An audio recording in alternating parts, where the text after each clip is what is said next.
And we have the senior and mental health officer in the house with us for a few minutes to talk about that before we get into the dicey stuff in the afternoon. Good afternoon to you, Mr. Selfield. Good afternoon. Good afternoon, Matt, and good afternoon to listeners of Q95. It's nice to be here today to discuss the consultation. It's a pleasure, yes. I know there are other people out there who are saying, I wonder what he really came to talk about today. So things are good? Yeah, I can feel the anticipation. You can feel the anticipation. Yeah. But maybe some other time we'll talk about all the boiling issues at some time. That's when it's timely. When the time is right, the Ministry of Health will make a statement and we'll inform you. All right, good. Yeah. Well, we're waiting for that day. So yes, let's continue. Consultation taking place when? Yes, the Ministry of Health is planning a national consultation for the 13th of October. It's to look at vector-borne diseases and epidemics, to look at the national impact, the national development impact which these epidemics have on our development as a nation, to look at the economic issues associated with vector-borne diseases. So we are bringing a number of stakeholders together on the 13th of October to discuss that issue. Normally, we look at vector-borne disease and epidemics, for example, like we have in the Zika outbreak right now. We're looking at it from a public health standpoint. Well, while that may be extremely important because it's a public health issue, we need to look at other issues associated with these vector-borne diseases. What we have noticed is that every year there's an outbreak of some disease. Last year, chikungunya, year before. Around the same time? Yeah, well, it appears. And before that, we had dengue, and I realized that dengue is re-emerging again. And now we have Zika.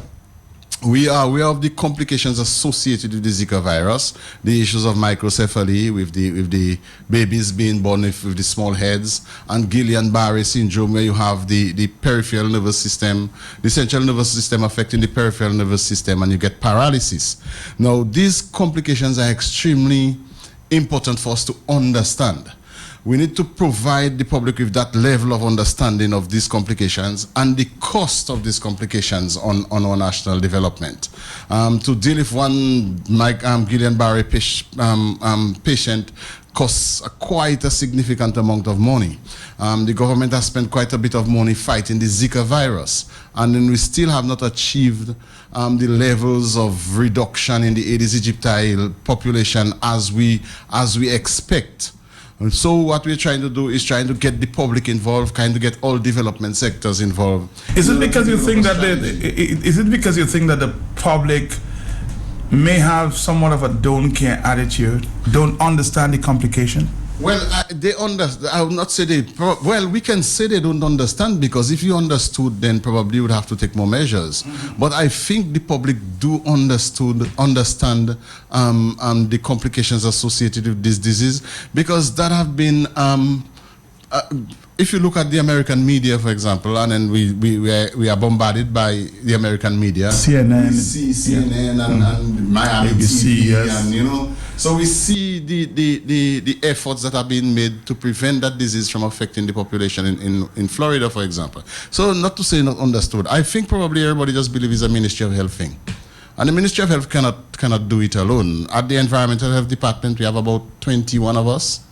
And then we have National Pest, which goes out every day to do the day-to-day issues of the vector control. So we do not have so many individuals working to prevent those epidemics. So hence the consultation of Congress. Hence the consultation. So we're looking at all development sectors. Remember chikungunya and the DIC complaining how doctors were giving a lot of sick leave, and it was because of chikungunya. And we want to people to understand that this disease affects national productivity. It affects productivity because it increases absenteeism, and you have workers not being able to produce, and then you have social security payments have to be made, and you have government have to send people to Martinique and Guadeloupe and other countries for medical care, and you have an entire health system have to be dealing with those complications and those issues. So hence the national consultation. So we hope that we can bring all those development sectors together and come up with a strategic plan. We are having pre-consultations right now, and we are getting ideas from the various sectors and individuals, and these ideas will drive us to develop a draft plan, which we will present at that national consultation for ratification at a later date. So we're hoping that, like the media, for example, the importance that the media play in disseminating the information, and sometimes you invite the media to a consultation and they cover the opening ceremony and they disappear. So I was told that I need to write the letter, I need to redraft the letter, so that I will get them to stay. Because the media, for example, people like you, Matt, because you have a very wide listenership, and then the contribution that you can make in disseminating the information has to be highlighted, and then to continue, because, for example, we have the yellow fever looming in over the horizon. Yellow fever is another fatal disease, a 10% fatality rate. So these are some of the issues that we need to get people together to understand and to make their contribution towards preventing them. But before you go, because somebody, not because you're here, somebody, I think yesterday, Matt, I had the people come in and spray in my community, and it appears that we have more mosquitoes there. Are these mosquitoes getting accustomed to what? Well, yes. For example, during the chikungunya outbreak, we did what we call resistance testing for the mosquitoes. So we sent mosquito eggs to the lab in Trinidad, CAFA, to see how resistant the mosquitoes are to the chemicals that we use. The mosquitoes in Dominica are resistant to quite a few chemicals. For example, remember a little granule that we have? It's an A-bait, it's Temifos. We used to put in the water. 97% of the mosquitoes are resistant to that A-bait. No. And right now, a lot of the household sprays and BOP and the pyrethroids, the active ingredient in those chemicals, we have 67% resistance in Dominica. We are using malathion for the spraying, and we just sent a batch of eggs to Trinidad in order to test to see whether the mosquitoes are. Yes, the mosquitoes adapt to the chemicals, they build resistance to those chemicals. So we have to stop using them, use another one, and come back again to use them. Here we do have a very high level of resistance to. So all these issues we are going to discuss. The issues associated with the challenges that the Ministry of Health face in dealing with that mosquito. For example, government spent quite a bit of money on a national cleanup. This national cleanup increase the awareness and sensitize people about the need to do things to deal with the mosquito. We realize a small reduction in our mosquito population, but right now it's back up. We are implementing a drum project because 70% of our breeding in Dominica is because of what the water drum itself. So we are implementing a drum project. So we are hoping that we can realize some reduction in the mosquito population so that we could realize a reduced incidence of some of those diseases. Well, I'll tell you what, I think I need to talk to you again before the consultation takes place. So let's do that. Yeah, we can do that. I'm available anytime. Thank you very much. Thank you very much.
we're back here, and of course, he did promise to be back, and he's well seated. Lennox Linton taking the questions as it relates to the Electoral Commission. Lennox Linton, when we left this morning, the question I posed, and I'll pose again, is what guarantees, if any, do you have that the Electoral Commission, Dominica Electoral Commission, will give you what you want and meet your request? The Electoral Commission has not given the people of Dominica what the people of Dominica deserve and what the Electoral Commission itself independently decided on in terms of electoral reform since 2008. This is more than 8 years have gone by. So they have found a way not to do it. I think they have not done it at the behest of the Dominica Labour Party. The Labour Party has manipulated the Electoral Commission up to this point through the chairman and other members of the commission. Alec Lawrence in particular, who I believe was planted on the commission, especially to frustrate. You say planted? Yeah, I mean the evidence is clear, Matt. I read to you the email from Tony Asifan this morning, the madness going on at the commission email.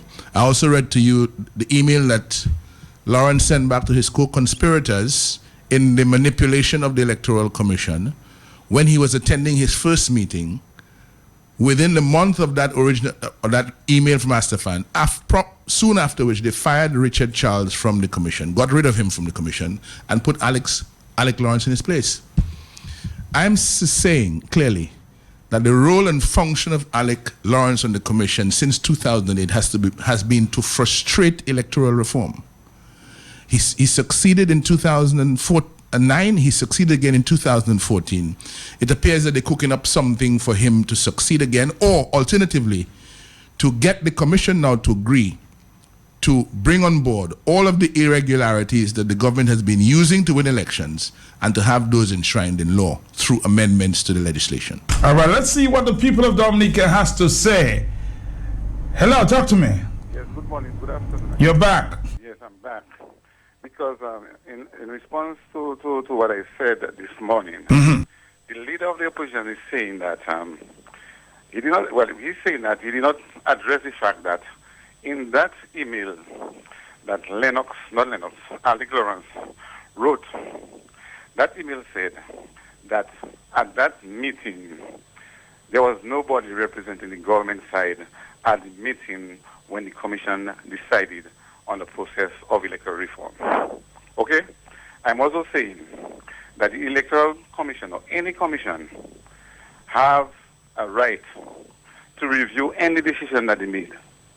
Okay? So if the Electoral Commission reviewed their decision, and we are now in a process of consultation, which the United Workers' Party, based on what I heard the leader of the opposition said this morning, has submitted their proposal on the 18th of August.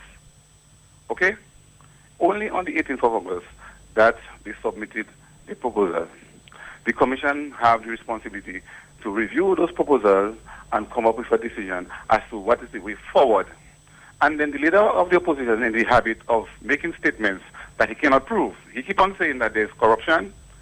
We know this thing has been tested in the court, and every and all the petition that they brought forward was dismissed at the court. And for the leader of the opposition to come back every time and bring up the issue as if there is corruption, which he could not prove, is just trying to spread propaganda. All right. Well, the leader of the opposition can defend himself. Mr. Leader of the opposition, you heard the caller. Matt, there is bribery in elections in Dominica. There is treating that the Labour Party knows about, that the Labour Party is directly responsible for. There is a matter involving treating before the court since 2015. And we read the specific proposal, the specific provisions in the House of Assembly Elections Act against treating. And there are three gentlemen who, based on what they saw in the election of 2014, have gone to court with the government, charging that they were involved in the crime of treating, that various members of the government were involved in the crime of treating. I don't know what the caller is getting hot and bothered about. The wheels of the court system turn in Dominica in a way like they don't turn anywhere else.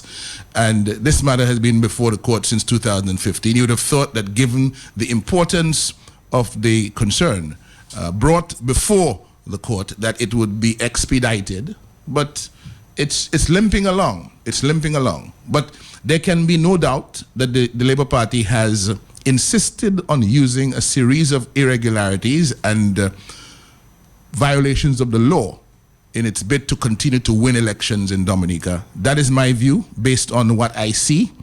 And the caller has his views, and the caller has his views. All right, let's take more. Specific to the email reference from Alec Lawrence, I'm not sure what his point is, because nowhere in this email correspondence is there any question about who was at the meeting or whether there was a voter that and who was not at the meeting. But I'll read the email again.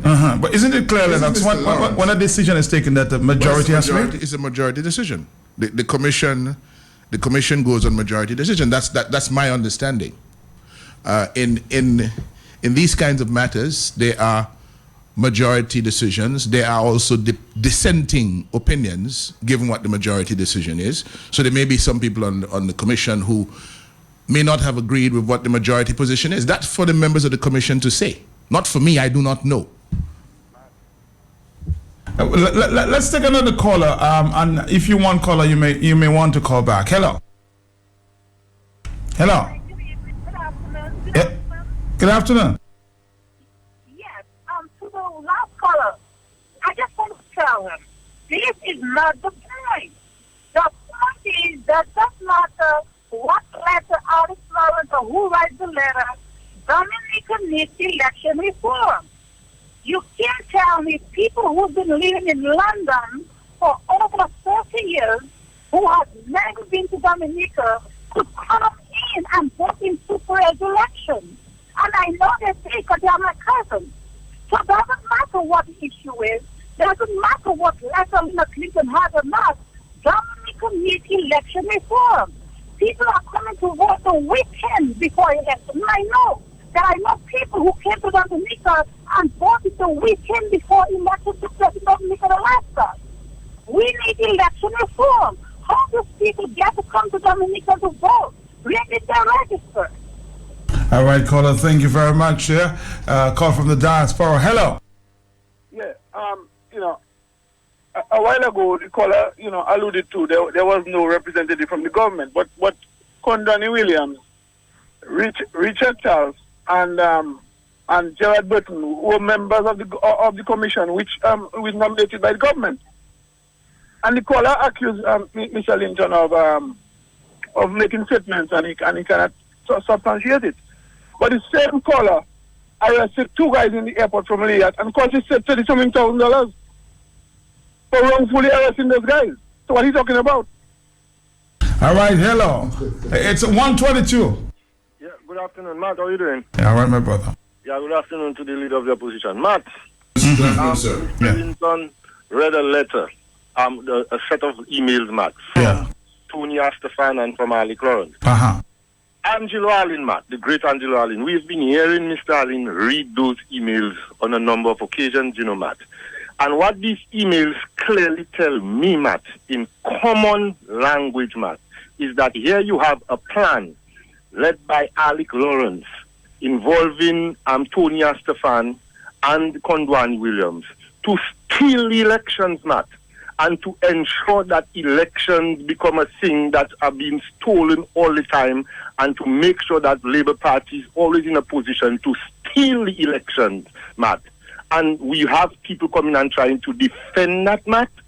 Okay, Matt, and that is the problem that we have, Matt. The people who are coming to try to defend that, they need to tell us if they are interested in we having free and fair elections in Dominica. What is the problem with us cleaning a voters list that is bigger than the population of Dominica, Matt?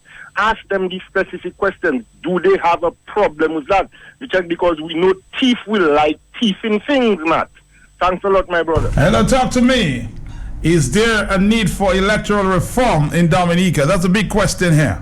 Good afternoon, Matt. Yes, it is amazing, Matt, the way our people, that should not be. You see what's happening there? It should not be party political interest. It should be the people. So, okay, the government is spending all that money. Let's say they're not. spending all that money, but do they not want to see elections being fair? I mean, Matt, Dominicans don't even care about nothing. Dominicans don't care about our national flag. They don't care about nothing. Come on, Dominicans, wake up, man. All right, more phone calls for 93095, for 93096. But it was the commission itself, Lennox, as you said this morning, in 2008, that decided that they wanted these reforms, yeah?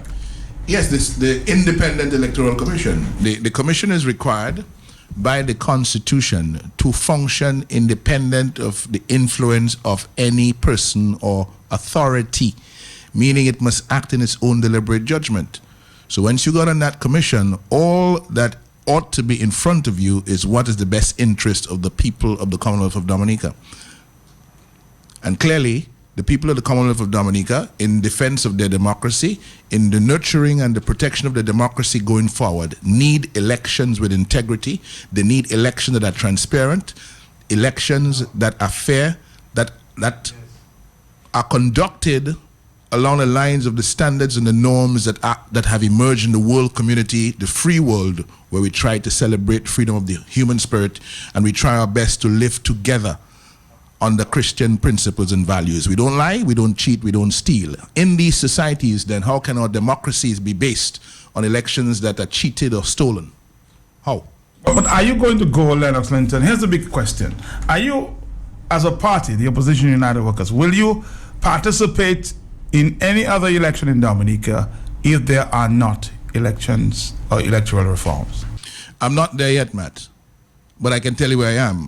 Where I am right now is that there will be no elections in Dominica without there'll be no further elections in Dominica without electoral reform. All right, because somebody's calling me there. Because you see, and saying, "What man? I'm not going to vote if there are no reforms." Yeah, well, you see, it has come to a lot of people are getting angry about this, and the Electoral Commission needs to take heed. The government of the day, the Labour Party, that has done its fair share of corrupting the electoral process over the last 3 election cycles, must take heed as well. You cannot be promising people, for example, ID cards for voting, which Antigua has, which St. Kitts has, which St. Lucia, countries right around close to us. So why the reluctance in Dominica? What is the problem? You started the process in 2013, after you decided in 2008. So 5 years after you decided on ID cards, you started to enroll people in an ID card system. 3 years later, not one single person had received an ID card for voting. That tells me that the commission is playing games. That tells me that the commission, consistent with what Anthony Astafan said in 2008, believes that what it was involved in is madness, and it will result in questions to the re-election legacy of Roosevelt Skerritt, because if they issue ID cards and re-register voters, the people will say, the opposition will say, look, the commission agreed with us. Reform was required because of widespread fraud. And we know there's fraud taking place. But you have to put that letter side by side with the letter of Alec Lawrence. Because Alec Lawrence was the one who, after this letter from Tony Astafan, was placed on the commission by the Labour Party, in my view, with the specific mandate and responsibility to disrupt any move towards electoral reform and to ensure that it does not happen. And it seems that he was able to bring some other people on board with him in that mission. That is the only way you can explain how Gerard Burton, the chairman, can be sitting as the chairman of the commission, since at the time when the commission arrived at the independent decision to clean the list and to have ID cards. And 8 years later, 2 elections later, nothing has happened. Well, these are serious statements coming from the opposition. You heard him where he sits right now. There will be no elections if there are no reforms. Hello, 129. Yes, good afternoon, Matt. And yes, good afternoon, yes. Honorable Lennox Linton in the house. Good afternoon, sir. Matt, I wouldn't bother answer the police officer that would call. I don't think he doesn't deserve an answer. But I will say this. You know, there have been premiers, there have been chief ministers, there have been prime ministers before Roosevelt Skerrit. Not one of them had to resort to that level of treating, bribery, stealing, importing voters to win an election. Yet, he claims he's this popular leader that is loved. If you are so loved, you are so popular, you are the supreme leader, why then do you have to steal to win an election? It shows very clearly that he doesn't have the support that he's claiming that he has, and that he's not as popular as he thinks, or people make him think. Because remember the last election, they brought in 5,000 voters plus. They only won the election by 1,000 votes. 1,000 was the difference by what they won. But they brought in 5,000. So that tells you the people who are living in Dominica, living under the hardship and the poverty created by Roosevelt Skerrit and his goons, do not support him. He doesn't have that support. The other thing is, you know, Matt, I get a little angry sometimes when I think of the people who manipulate the poor people in the country so that they could continue begging them for a $5, a top-up, and this sort of thing. And then for them to abuse our young ladies and young boys too in the process, Matt. You have somebody like Mr. Alec Lawrence, an island scholar, who wrote 2 books, if you want to call them books, on the Constitution. And Mr. Lennox, Mr. Alec Lawrence, sits on a board, and the key to democracy, he takes it and he throws it in the sea to prevent the very democracy that he writes about. Well, Anthony Estefan is a Surinamese, so I will let the people deal with him. And let's leave it here. It's 1:32. Hello. Hello, Matt. Yes, Good afternoon to you. Lennox, good afternoon. Good afternoon, Clayton. How are you doing? I'm very well. Look, I hear again this reference to police officer. Is that the same gentleman, Cleville Mills, who is calling the radio and making these partisan political statements? Is that the same gentleman? It seems so, yes. You know, Matt, I'm having some difficulty with that matter because, as I've said many times before, Mr. Cleville Mills ought not, since he is a member of the public service, ought not, by the rules, to be calling the radio station or participating in any partisan political action. Now, the chief personnel officer and the police chief, why are they not able to rein the gentleman in? So that is one problem by itself. Now, the other question about the electoral performance and what is going on in the country. I agree with Lennox entirely. Something is very wrong, and the agency that is responsible for putting it right, obviously, they are being manipulated and they have no intention, unless there is a significant amount of pressure, they have no intention of putting it right. So the action that Lennox is describing as leader of the opposition, that we should not now go into another electoral process without the required action by the Electoral Commission to fix the voting list and to eliminate these irregularities that are going on over and over and over again without taking corrective action. I have a lot of difficulty understanding that, and there must be something fundamentally wrong with the people who are involved in this kind of corruption. The names that you have mentioned, including Mr. Alec Lawrence, who is on the commission and participating in what I think Lennox has correctly described as putting blocks in the way from having our system operating in a more democratic way. I don't know what is going on in the country, but if Dominicans want to sit there and they want to allow these things to go on ad infinitum, all I can say is woe to them. Thank you. All right, thank you too. Let's take another phone call. The opposition has suggested today that if there are no reforms, we will not see a next general election, or he will not support another election. Hello. Good afternoon, Matt. Yes, hello. This is Danny Luge, Parliamentary Representative Rosonoff. I am so happy to hear my leader speak with such authority. And I am saying Rosonoff, the largest constituency on Ireland, have the same position as my political leader. We've had enough.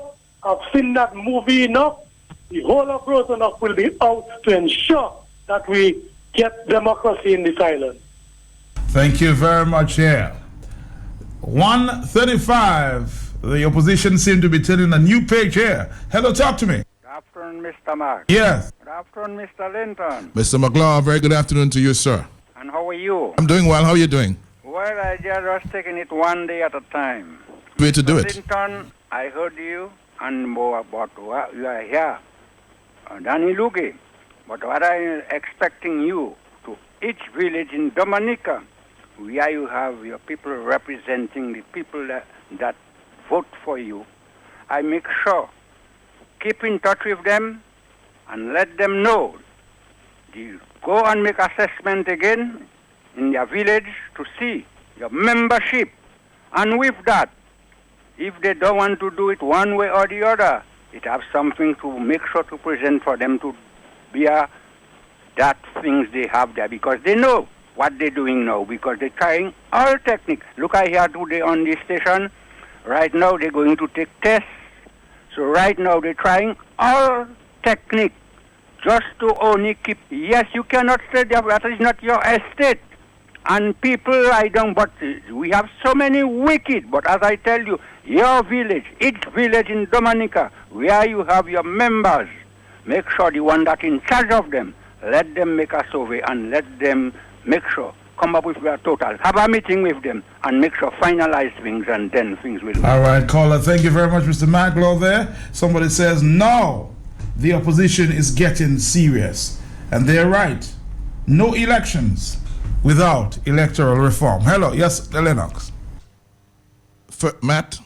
I'm here. These words are particularly important for us at this time. They're from Pastor Martin Nemola. First, they came for the socialists, and I did not speak out because I was not a socialist.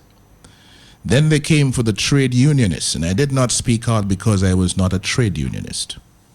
Then they came for the Jews, and I did not speak out because I was not a Jew.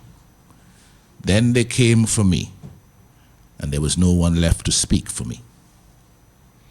Roosevelt Skerritt and his people in the Labour Party have been coming after the Constitution.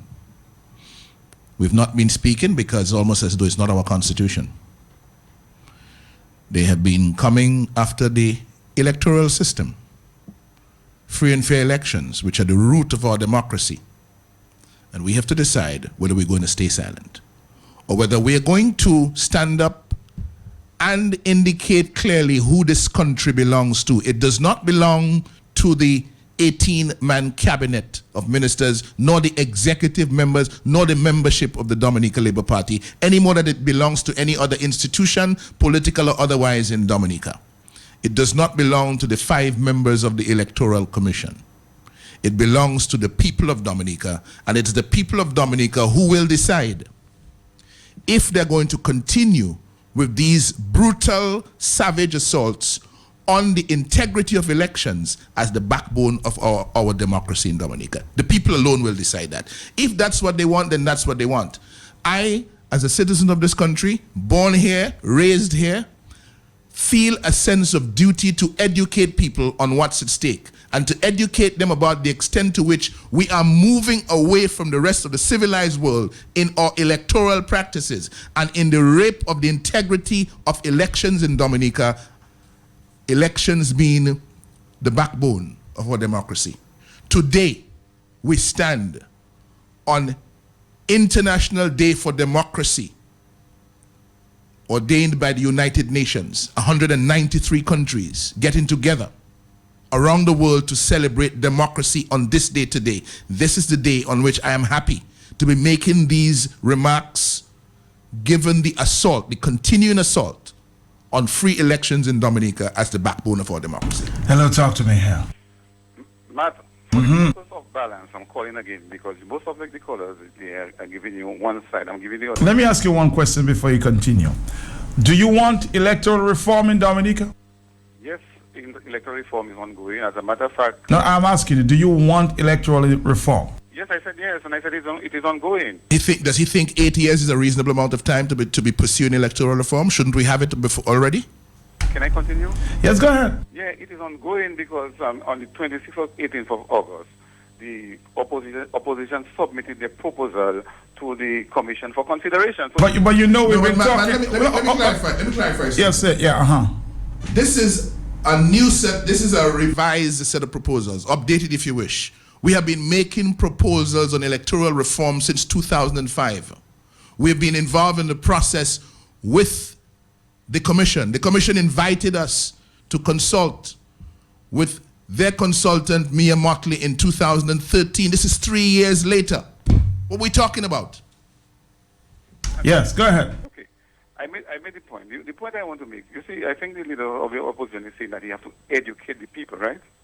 For you to educate the people, you have to educate them on the facts. But what are the facts? But let me speak. On the facts. I am saying that he quoted a letter from Alec Lawrence. That letter is saying, and I am challenging the leader of the opposition to publish that letter from Alec Lawrence, because the letter has in it that at that meeting, there was nobody representing the Labour Party at that meeting. And he has the email, and he can see it. And if he has to speak the truth, because he says he's educating the people, he must let them know. Let's read that letter again, because I swear I heard Tiani, not Tiani, is it Tiani in there? And somewhere, and Mr. Charles representing the Labour Party. The information I have, the information is available to read me. That and I've said that before. I don't know what the caller is getting so uptight about. Let me read the letter. Please. It's dated the 28th of April, 2008. It says, Alec Lawrence wrote, "Hi, comrades. I am due to attend my first commission meeting on Tuesday at 9 a.m. Although due to a mediation at 10 a.m., I am only able to spend 1 hour there. I see from the document sent to me that the Commission has taken a decision to introduce a new voter registration system." The Commission? Yeah. All right, read it again? Yeah, I see from the document sent to me that the Commission has taken a decision to introduce a new voter registration system before the next election. I have serious reservations about this and would like to have a chat with you both about it. You both meaning Anthony Astafan and Roosevelt Skerritt. I would prefer not to do so via email. Tony, I understand that such a new system was introduced in St. Kitts, St. Lucia, and possibly St. Vincent. Can you get me for tomorrow info on how long the implementation process took in those islands? Regards, Alec. All right, caller, thank you. PS. What? Incidentally, right? Mm-hmm. The minutes of the last meeting show that no government representative was present. Mm-hmm. But this does not tell me, this does not say that the members of the government are not aware that the Commission was planning to and had decided to introduce ID. This does not tell me when the decision was made. It says, I see from the documents sent to me. What documents were sent to you? Because now he's moved from documents to referencing the minutes. Are the minutes the only documents he gets? I don't know. So I am not in a position to say that no government representative was present when the decision was made. This does not tell me that. What Alec Lawrence is saying here is that the Commission has taken a decision, right? And in any event, when the Commission takes a decision, it's a majority decision. If they decide at a meeting, one meeting, the minutes of the meeting, of that meeting, would go forth to another meeting, which would then confirm what happened at the previous meeting. So then the decision is ratified. Where are we with this and that? I don't know. I'm just talking normal protocol in terms of meeting practice and procedure. And I hope we can deal with this, because I put the PS in, right? I didn't read the PS this morning, I put the PS in. But the PS doesn't tell me that the members of the government were not participants in the decision and knew nothing about it, which is what the caller is trying to suggest. All right, let's move on at 1:45.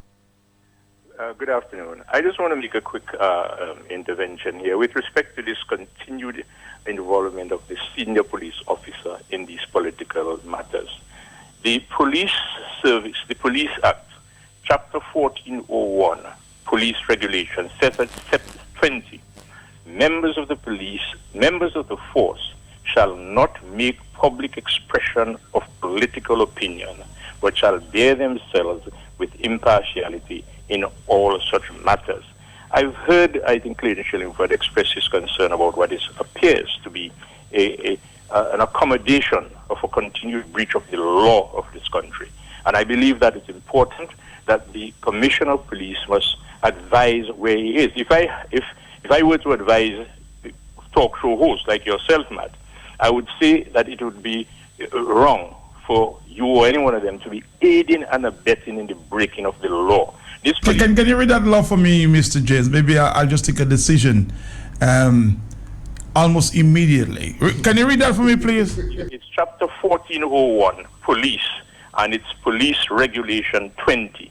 Members of the force shall not make public expression of political opinion, but shall bear themselves with impartiality in all such matters.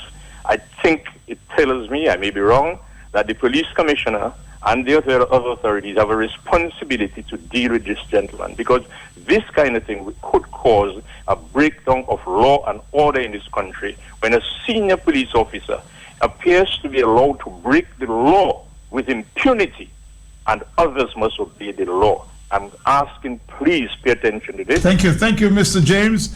I'm going to pay attention to this, and thanks for the advice moving forward. You're going to make a point? Also, Matt, based on this law that was just referenced. Yes.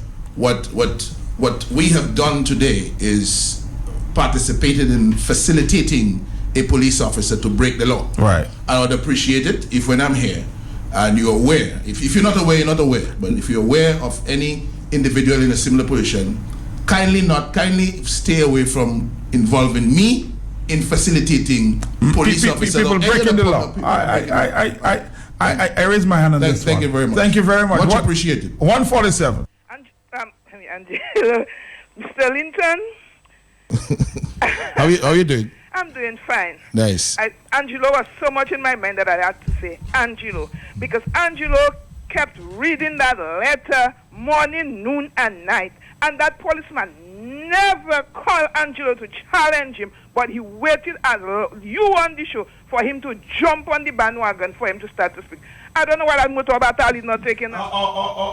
Let's not get personal here, okay? 148, of course, we have paid attention here. We have read the laws, and Mr. Mills, Cleville Mills, it appears that we're helping you break the law, so we're not going to do it again. So please understand that maybe the commissioner should step in at this time, maybe help discipline you, okay? This is amazing, you know. The commissioner knows what the gentleman is doing. They know he's breaking the law, but they will say nothing. Now, how does that commissioner now lead a force that is supposed to have credibility in policing law and order in Dominica? How does he do that with credibility? Hello. Good question. Next question. 149. Hello. So, Mr. Mills, every time you call, I'll just remind you that you are breaking the law, and we have to stop cutting the conversation. 1401. Yeah. Hello. Thank you. Hi. Yes. Good afternoon. Yes, Matt, it's me again. Yeah, you're back. Matt, this is the thing that troubles me. This is a senior police officer, Matt. Matt, when he says a commission, it is a majority of the members. No matter how many members of the opposition are on that commission, and what constitutes a quorum. there must have been a member of the government side on the meeting at that point in time. 2 could not have been a quorum, and the meeting could not have been conducted by only the 2 members of the opposition. At least the chairman, who is a government person, was at the meeting. I don't understand how this guy has reached a level of a senior police officer when a basic thing like this, a quorum is required. He doesn't tell us what is the quorum, and he doesn't tell the public. He's accusing people of misleading, but he's not telling the public that the chairman is a government appointee, and he must have been at the meeting at least for a decision to have been taken by a majority, because there are 5 members on the commission. All right, I'll tell you what. Well, I don't know we should even worry about Mr. Mills because, of course, we're in a distraction right now. Yes, exactly. We're in a distraction right now, but thankfully we have dealt with it from the standpoint of the law and what the law provides, and I think you have some good guidance going forward. All right, thank you very much. Hello. Matt Pelty, good afternoon. How you doing, my brother? Yes. Honorable Lennox Linton, good afternoon to you, sir. Matt, my name is Wayne James. Yes. And I want to say good afternoon to Mr. Edison Chenfield James at Hatton Garden this afternoon. You and your lovely wife, good afternoon, sir. Because, Matt, I was about to read this very section of the law to you this afternoon. But my bigger brother did it, and I'm happy that he did. And I'm so happy that you have taken this decision. Because, Matt Pelty, as you have heard me over and over and over, calling on Daniel Carbon, the Commissioner of Police, to please take control of the police force. Matt, what Cleville Mills is doing on the radio on these various programs, it is bringing the Commonwealth of Dominica police force into serious disrepute, Matt. There are officers in the police force who has views on various issues in this country, but they will adhere to the laws of the country and they will not do such. And for us to continue having Cleville Mills challenging a leader of the opposition, Cleville Mills speaking about things that he has no idea about. I want to put it on the record this afternoon, Matt Pelty, to let Dominicans know that I'm a present member of the Electoral Commission. And I have a colleague, Mr. Hilary Shillingford, also who is a member of the Electoral Commission. We promised to Dominicans at our inauguration, after we were sworn in, that this business of the Electoral Commission is the people's business, and when it is appropriate, we will report to the people of the Commonwealth of Dominica. I want to put Dominicans both here and overseas on notice that very soon from now, Matt, you will get your invitation, that Mr. Hilary Shillingford and I will be reporting to the people of Dominica. We did not take any secrecy oath as members of the Electoral Commission. And so far, I have not seen anything at the Electoral Commission that must be held from the people of Dominica. So the people of Dominica could rest assured this afternoon that very soon they will be hearing from Mr. Hilary Shillingford and myself. We will be reporting to them and the people of Dominica on whose behalf we are working. They will determine what happens in relation to electoral reform in the Commonwealth of Dominica. Matt, thank you very much for the opportunity. God continue to bless you and bless Mr. Linton and all the patriots of this country. Thank you very much. Thank you. Somebody says, Matt, he is a civil servant worker. Isn't he supposed to be at work? Yes, I think he's supposed to be at work at this time. Yes, a senior police officer. Hello. Yeah, Matt. Yes. We see Blackmore. If Carbon doesn't want to do his job, Blackmore called for a foreign commissioner. So your point is? I think you left. Hello, talk to me. Hello. Hello. Yes. Yes, Matt. You will realize, Matt, that which the former Prime Minister, Mr. Edison James, spoke about, it is, I don't have the law to say it to you, but it is the very thing that I referred to you a couple of days ago, that you had promised to stop this guy from calling your program. But any case, you did not. I did stop him before, but in a broader sense, I just said, well, we're in a democratic country, so you allow everybody to speak. Let all views content. But as it relates to the law now, that Mr. James just spoke about and clearly identified, we are just going to stick to that. Okay? If everybody can call from the police, then nobody should call. Hello.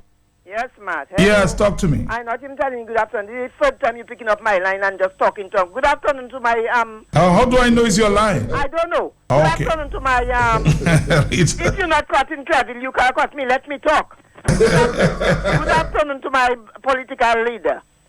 Hello. Good afternoon to you. Yes. You're in a very feisty mood this afternoon. Yes, I'm vexed. Now I'm hearing something. My leader is talking about something. No reform, no election. Are you listening?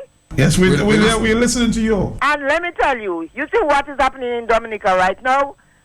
Mr. Patrick Rowland John did do nothing compared to what is happening in Dominica right now. This is the worst I've ever seen in my life. And no election. Thank you. Thank you. All right, 4493095 96 and 97. We can only take about 2 more phone calls. Here, somebody saying to me here that you hit labor rights to call the station. No, I don't know who is calling the station, but I know Mr. Mills, and I know his voice very, very well. All right, thank you very much. And Mr. James cannot dictate to you who should call. No, you should not. But I'll tell you that if you're breaking the law is the law. The law is the law. Hello, talk to me. My leader, once again. Yes. Whatever, my leader. Honorable Lennox Linton is my leader right about now. And whatever decision you take, I, Luvinia, will be supporting you 150%. Have a good day. Bye-bye. All right. Thank you very much. Hello. Good afternoon, Madam. Good afternoon. How are you doing, brother? Good. But according to my understanding, there were 2 meetings. One when the commissioners on both sides was there, and another one when that specific commissioner that wrote the letter to Tony Asafan and Skerrit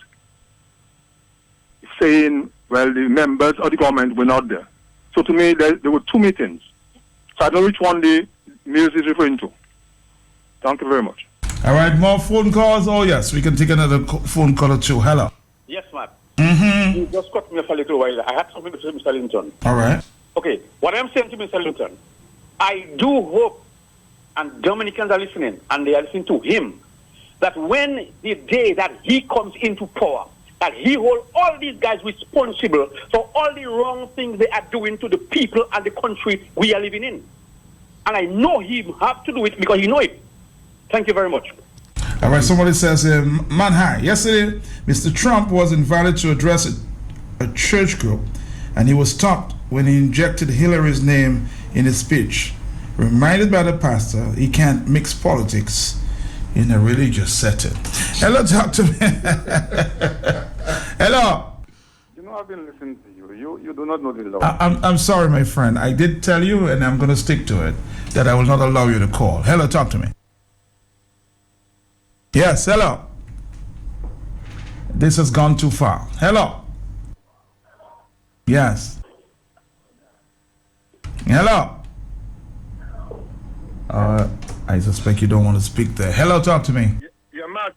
Yes, quickly. To make this nexus, Matt, quickly. You see the police that you're talking about, Matt? The police, Matt, are used to facilitate this type of action, Matt, because as somebody pointed out, I think it was the political leader, the Commissioner of Police, Daniel Carbon, is very well aware of what Mr. Mills is doing. He's very well aware that they're breaking the law, Matt. Matt, some time ago when the opposition just was started this electoral reform demonstration, Matt, we went to protest at the Electoral Commission. They ensured that there were armed policemen there to prevent the people from protesting, Matt. So the police are very much a part of what you see happening there. And that is how Mills gets promoted, by taking part in corruption, Matt. And he gets... All right. Thank you very much. There's no way you'll be able to prove that. Mr. Brian? Yes, good. Well, Matt, thank you very much. We have to wrap it up. This is extremely important for the people of Dominica. And once again, at the risk of people saying that we're talking too much, we're going again on another round of public education meetings around the country. We're starting in Fonkole next week.